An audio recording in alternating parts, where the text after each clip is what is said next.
আমি নর্মালি এইভাবে ইন্ট্রো করি না, কিন্তু আমি এখন ঝুলছি একটা গুহার 100 ফুট নিচে, যেটা মাটির নিচে 5 কিলোমিটার জুড়ে বিস্তৃত আছে। আর আমরা এটা পছন্দ করি বা না করি, যখনই আমি আর আমার বন্ধুরা মাটি টাচ করলাম, আমরা অফিসিয়ালি এখানে আগামী 7টা দিন কাটাতে চলেছি। বাবারে, এটা আমার জীবনে করা সবথেকে ভয়ঙ্কর জিনিস। প্রথমত, আমাদের এখন এখান থেকে অনেকটা দূরে যেতে হবে। কেন? যদি ঝড় বৃষ্টি হয় তাহলে এই পুরো জায়গাটা জলে ভরে যেতে পারে, আর সমুদ্রের মতো ঢেউ এসে সবাইকে ভাসিয়ে নিয়ে যেতে পারে। সেই জন্য আমাদের আরো ভিতরে যেতে হবে একটা বেস ক্যাম্প বানানোর জন্য। ভাই এটা পুরো পাগলাম। এটা একটা অন্য জগৎ মনে হচ্ছে। এই কেভ এন্ট্রান্সটা হয়তো দেখতে সুন্দর, কিন্তু দেখে যা মনে হচ্ছে আসলে তা নয়। আর আমরা হয়তো জানি না যে আগামী 7টা দিন আমাদের জীবনের সব থেকে কঠিন সময় হতে চলেছে। সব থেকে বাজে ডিসিশন। ঠিক আছে, আর কিছুক্ষণের মধ্যেই অন্ধকার হতে চলেছে। ক্যাম্প না করলে আমরা বিপদে পড়বো। আমরা কোথায় যাচ্ছি সেটা কি বলবে? আমাদের ক্যাম্প সেটআপের জন্য একটা ফ্ল্যাট গ্রাউন্ড খুঁজতেই হবে। কেভের ভেতরে ঢোকার পরে আমরা এমন একটা জায়গা খুঁজে পেলাম যেটা অনেকটা উঁচুতে থাকায় আমরা জল থেকে সুরক্ষিত থাকতে পারবো। তার মানে এটা ক্যাম্পের জন্য পারফেক্ট। পারফেক্টটা একটু বেশি হয়ে গেল। মোটামুটি বলা যেতে পারে। ঠিক আছে, ক্যাম্পের জন্য মোটামুটি। প্রথম দিনের বাকিটা আমরা কাটিয়ে দিলাম আমাদের জিনিসপত্র আনতে। প্রত্যেকটা ব্যাগের ওজন প্রায় 80 পাউন্ড। আর যেমনটা তোমরা ফুটেজে দেখছো, আমরা এটা করতে 4 ঘন্টা লাগিয়ে দিলাম। এখান থেকে যাওয়া খুব কঠিন। তারপরে আমরা সবাই বেস ক্যাম্পে ফিরে গেলাম। ঠিক আছে, আমরা এখানে লাইট লাগিয়ে দিলাম। আমাদের সব জিনিসপত্র হোম বেসে চলে এসেছে। একটু ক্যামেরাটা ওদিকে দেখাবে? ওদিকটা কিন্তু ভয়ানক অন্ধকার, আর সবসময় এরকমই থাকবে। তাই আমরা ক্যাম্পিং গ্রাউন্ডের জন্য খুব বেশি কিছু করতে পারলাম না। কটা ফুটো করে দড়ি টাঙিয়ে দিলাম। এটা ধরো আর ওঠো দেখি। মনে হচ্ছে আমাদের হ্যামকগুলো ভালোই সাপোর্ট পাবে। আর তারপরে আমাদের সার্ভাইভাল গাইড জোয়ের সাহায্যে আমরা হ্যামক টাঙালাম। এই সরু দড়িটা আমার হ্যামকটাকে ধরে রাখবে। হ্যাঁ। ডিনার খেয়ে আমরা প্রথম রাত্রি ঠান্ডার জন্য তৈরি হলাম। আমি মিথ্যে কথা বলবো না, আমি যতটা ভেবেছিলাম তার থেকে এই হ্যামকটা অনেক বেশি কমফোর্টেবল। এই Oh God, আমি তো আমার চমকেই হাতটা তো গেছিলাম। বড় কেন ভাই? এই কেভটা 2.5 কিলোমিটার ডিপ, আর আমরা এখন এন্ট্রান্সের কাছেই ক্যাম্পিং করছি। কাল আমরা অনেক কিছু এক্সপ্লোর করব। তোমরা কেমন ঘুমালে? ভয়ঙ্কর। ঘুমই হয়নি। এটা সত্যি একটা অস্বস্তিকর পরিবেশ। কেবের উপর থেকে অনবরত আমাদের উপরে জল পড়েই যাচ্ছিল, তাই উপরে একটা প্লাস্টিক চাপালাম, কিন্তু তাও আমাদের হ্যামকের উপরে জল পড়েই যাচ্ছিল। একটা আইডিয়া আছে, চলো শেল্টারগুলোকে ভালোভাবে তৈরি করি। আমার মনে হয় এই প্লাস্টিকগুলোকে জুড়ে দিলে আর জল পড়বে না। বাহ, তুমি তো জিনিয়াস। আমি শুধু একজন ইউটিউবারই নয়, ঠিক আছে? আমার হ্যামকটা এটার উপরে ঝুলছিল। মানে দেখো, আমি আরেকটু হলে হ্যামক থেকে নেমে পড়ে যেতাম। আর আমরা সেই সময় এটা বুঝতেই পারিনি যে এই গর্তটা প্রায় 40 ফুট গভীর। তাই যখন আমি আর শন প্লাস্টিকগুলোকে জুড়ছিলাম, তখন ম্যাক আর কার্ল এই গর্তটা কতটা ভয়ঙ্কর সেটা দেখতে গেল। আমার হ্যামকটা দেখতে পাচ্ছো? ওখানে আমি ঘুমোচ্ছিলাম। এদিকটা দেখো। আর যেহেতু এই কেভে সব একই রকম দেখতে, তাই আমাদেরকে ফলো করা অনেকটাই কঠিন ছিল। এই ম্যাপে তোমরা আমাদের হোম বেস দেখতে পারবে, আর দেখতে পারবে ওরা ওখান থেকে কত দূর হ্যাঁ, যাচ্ছে। এটা তো খুবই ভয়ঙ্কর। ভাই এটা পাগলামো। আর যখন ছেলেরা র্যান্ডমলি এক্সপ্লোর করছিল, তখন আমি আর শন ক্যাম্পে কাজ করছিলাম। এই স্লিপিং ব্যাগটা এখানে কেন পড়ে? কারণ এটার থেকে পিয়ের গন্ধ বেরোচ্ছে। ইয়া, এটার থেকে শেখা উচিত স্লিপিং ব্যাগ ভাড়া নিতে নেই।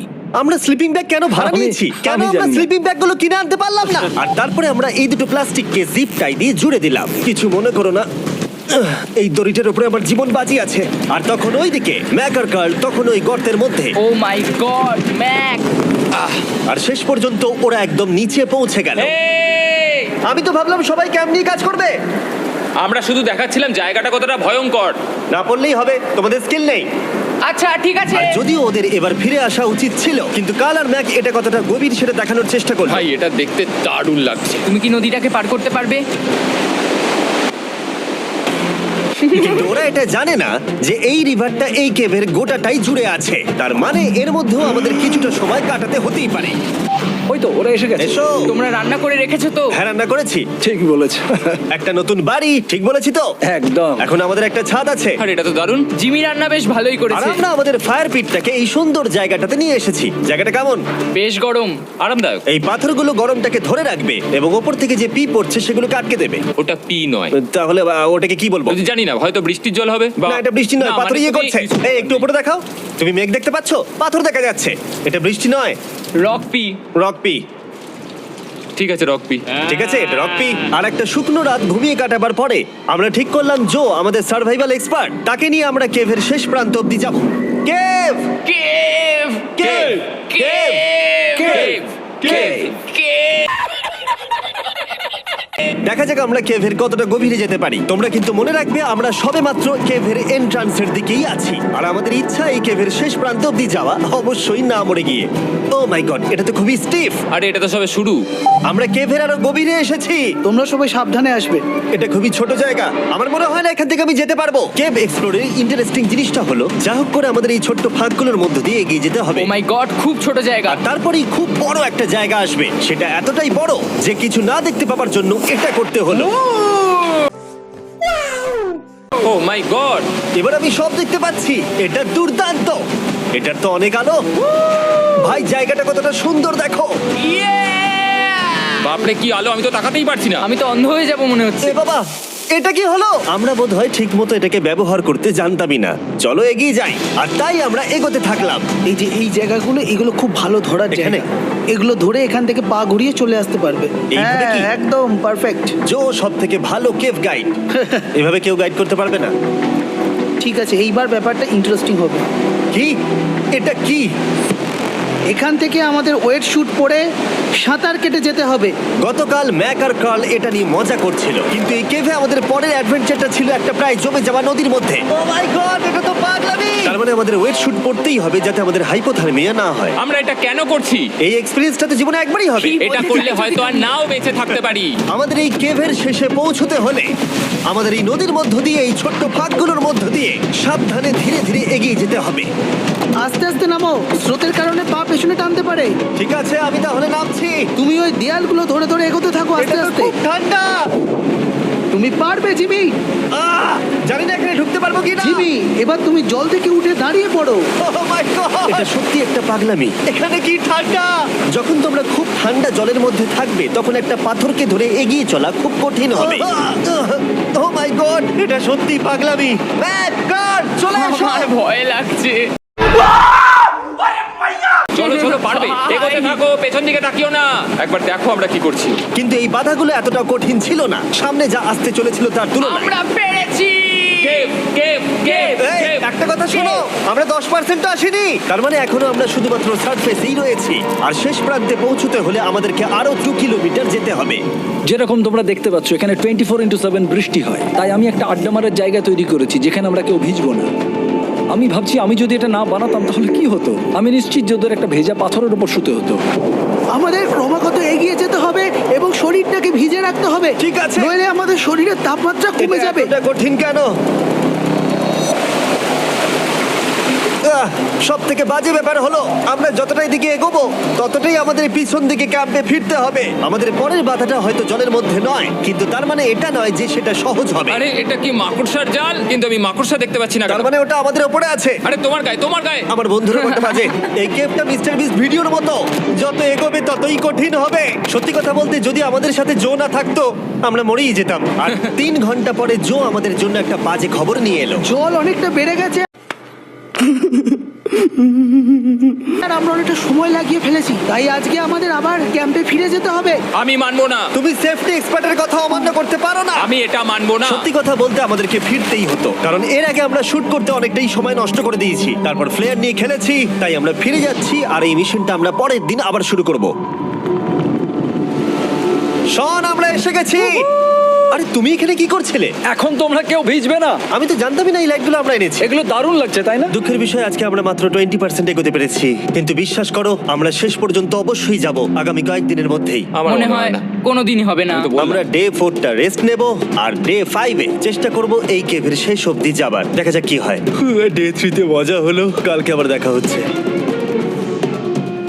আর কেভের ভিতরে 3টে খুব বাজে রাত কাটাবার পরে পরের দিন সকালে আমাদের মাথায় শুধু একটাই কথা আসছিল, আমার একটা হট শাওয়ার চাই, তবে আমি এখন একটু শান্তি পাবো। ও এখন শাওয়ার পেলে কিন্তু দারুণ হয়। আমি চান করিনি প্রায় 3-4 দিন হয়ে গেল। তোমরা নিশ্চয়ই জানো কেভের মধ্যে শাওয়ার করা সম্ভব নয়। আমাদের অনেকটা পথ হেঁটে সাবধানে আগের রিভার বেডের কাছে পৌঁছতে হলো।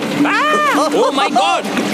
আমি আমার ব্রেনকে ফিল করতে পারছি। আমি এভাবে ব্রেনকে ফিল আমার করিনি। কপালটা জমে গেল পুরো। চলো ড্রোন দিয়ে মাথার চুলগুলো শুকিয়ে নি। এদিকে এসো ড্রোন। ও দাঁড়াও দাঁড়াও দাঁড়াও, এটা কিন্তু কাজ করছে। হ্যাঁ দারুণ কাজ করছে। ড্রোন থাকতে হেয়ার ড্রায়ারের কি দরকার? আর চুল শুকানোর পর আমরা জয়ের সাথে জার্নির প্ল্যান করতে বসলাম। এটা কি জো? এটাই কেভের ম্যাপ।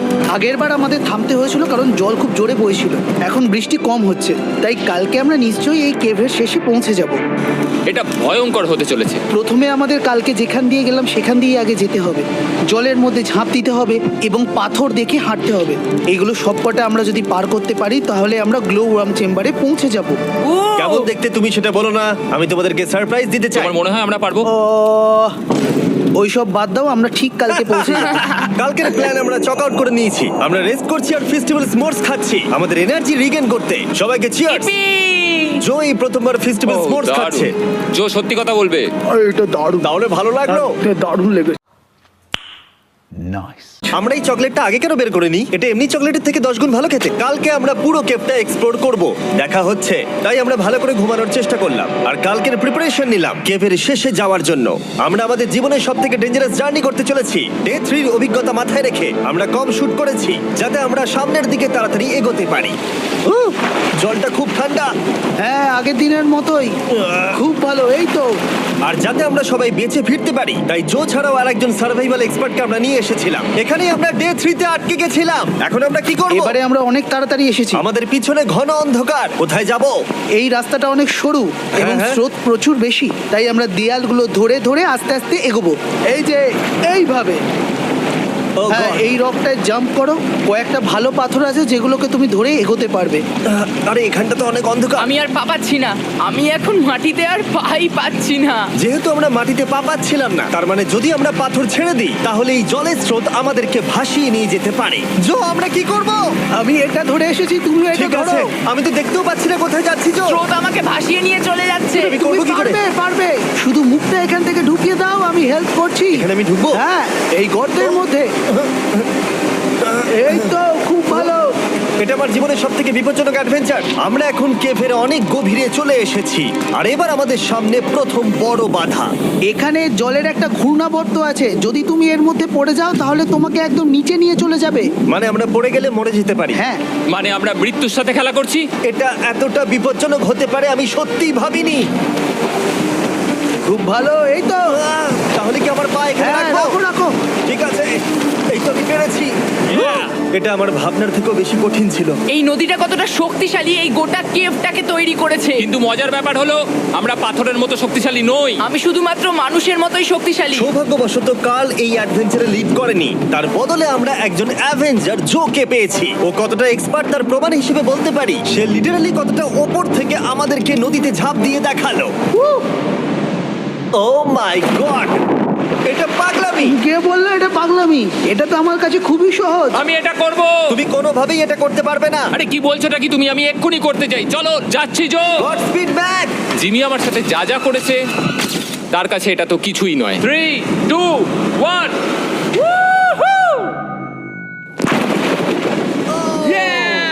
তুমি করবে? না, আমরা না এগুলো শেষ পর্যন্ত যেতে পারবো না। ও মাই গড, আমাদের নিচের দিকে যেতে হবে। আমরা সবসময় স্রোতের উল্টো দিকে কেন যাই? এখন শুধু আমি ভেসে ভেসেই যেতে পারবো, আর কিছু না। এই জলের তলায় অনেক ধারালো পাথর আছে, তোমরা সেগুলোকে দেখতে পাবে না, তাই সাবধানে পা ফেলবে। ও মাই গড, আবার এটা গভীর আরে হচ্ছে। আমার পা তো কিছুর উপরে রাখতে হবে। ছোট ছোট পাথরগুলোই একমাত্র বাধা ছিল না, মনে হচ্ছে আমাদের প্রতিটা পদক্ষেপে। ও ভাই, আমি কিচ্ছু দেখতে পাচ্ছি না। এটা খুব ভয়ঙ্কর। কেভটা আরো অন্ধকার হয়ে আসছিল এবং আরো সরু। আর তখন আমরা জানতাম না যে আমরা ফিনিশ লাইন অবধি পৌঁছতে পারবো কিনা। আমি ক্লান্ত হয়ে পড়েছি। কেবের মধ্যে অনেক সমস্যা পেরোনোর পরে আমরা ফাইনালি পৌঁছে গেলাম গ্লো ওয়ার্ম চেম্বারে। ভাই, এবার খুব ভালো লাগছে। ঠিক আছে টিম, তোমাদের গ্লো ওয়ার্ম চেম্বারে স্বাগত। এ তো দারুণ। এটা দারুণ লাগছে। ভাই, এটা পৃথিবী মনে হচ্ছে না এখানে একদমই। যে আলো তোমরা দেখতে পাচ্ছ সেগুলো আসলে ছোট্ট ছোট্ট বায়োলুমিনেসেন্ট গ্লো ওয়ার্ম তৈরি করেছে। এটা দেখতে অনেকটা মিল্কি ওয়ে গ্যালাক্সির মতো লাগছে। ওয়াও! আর এই মুহূর্তটা, এই ভিউ, সত্যি বলতে এই ট্রেকের সমস্ত ক্লান্তি যেন দূর করে দিল। এখানে অবধি পৌঁছানো যেন সত্যি একটা অ্যাচিভমেন্ট ছিল। কিন্তু এখন আমাদের যাত্রা শেষ হয়নি, কারণ আমাদের এখান থেকে এখন বেস ক্যাম্পে ফিরতে হবে। আজকে ডে 6 হতে চলেছে, এখনো ওরা আসেনি আর আমি খুব ক্লান্ত। আমার মনে হয় না আমি ভালো করে ঘুমোতে পারবো। ওদের জন্য খুব চিন্তা হচ্ছে। এই ট্রিপটা ট্রিপটা অনেকটাই সহজ ছিল কারণ আমরা স্রোতের সাথে ভেসে ভেসে যাচ্ছিলাম। আর যেহেতু তোমরা এই ট্রিপটা দেখেছো তাই আমরা এটাকে স্কিপ করলাম। কিন্তু সত্যি বলতে এই জার্নিটাও অনেকটা বেশি সময় নিল কারণ আমরা ক্যাম্পে পৌঁছানোর আগেই 6 নম্বর দিন চলে এলো। শন, সবাই ঠিক আছে তো? আমার খুব চিন্তা হচ্ছিল। Happy day 6। ডে 6 খুব ভালো। এনার্জি বাড়াতে আমরা আগুনের উত্তাপ নিলাম এবং ফাইনালি আমরা কিছু খেতে পেলাম। এটা খুবই অ্যাডভেঞ্চারাস ডে ছিল। কালকে দেখা হচ্ছে, মানে আজকেই হয়তো। মনে এটা হয় ডে কোনোদিন 6 হবে না। নাকি আজকে, না আমি জানি না।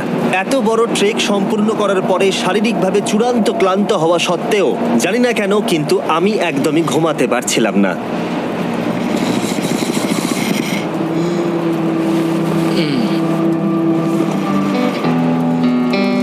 আমি 7 দিন সলিটারি কনফাইনমেন্টে কাটিয়েছি, কবরে কাটিয়েছি, 7 দিন রাফটে থেকেছি। কিন্তু সত্যি কথা বলতে এটা সবার থেকে বেশি কঠিন ছিল কারণ সব সময় ভিজে, ঠান্ডা, প্রত্যেক মুহূর্তে এই পাথরগুলো শরীরে ব্যথা দিচ্ছে। বেশিরভাগ সময়টাই এই কেভটা দুঃস্বপ্নের মতো ছিল। কিন্তু তোমার আর আমার মধ্যে জিমি! ইয়ো, গার্ড, আমাকে দেখতে পাচ্ছ? এটা পৃথিবীর সবথেকে উজ্জ্বল টর্চ। মজার মুহূর্ত অনেক ছিল। মাটির নিচে 300 ফুট গভীরে অভিযান চালানো থেকে আমাদের সবাই মিলে হ্যামক নিয়ে হাসাহাসি করা সবকিছুই এই অভিযানের অংশ ছিল। যেহেতু আমাদের সঙ্গ দারুণ, চলো তিমির মতো আওয়াজ করো। তাই এই ভিজে, ঠান্ডা, পাথুরে অদ্ভুত কেভের ট্রিপটা বদলে গেল আমাদের জীবনের সব থেকে সুন্দর মুহূর্তে।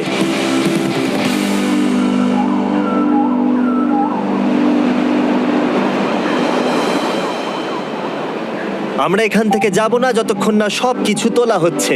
আর আমি সবকিছু বলেছি মানে সবকিছুই। চলো এবার বেরোনো যাক। আর যখন আমরা মাউথ কেভে আবার ফিরে এলাম, ভাই ওপরটা দেখতে দারুণ লাগছে। তখন জয়ের জন্য একটা সারপ্রাইজ ছিল। বেরোনোর আগে জো, আমরা তোমার কাছে কৃতজ্ঞ। তাই এই নাও 50,000 নিউজিল্যান্ড ডলার।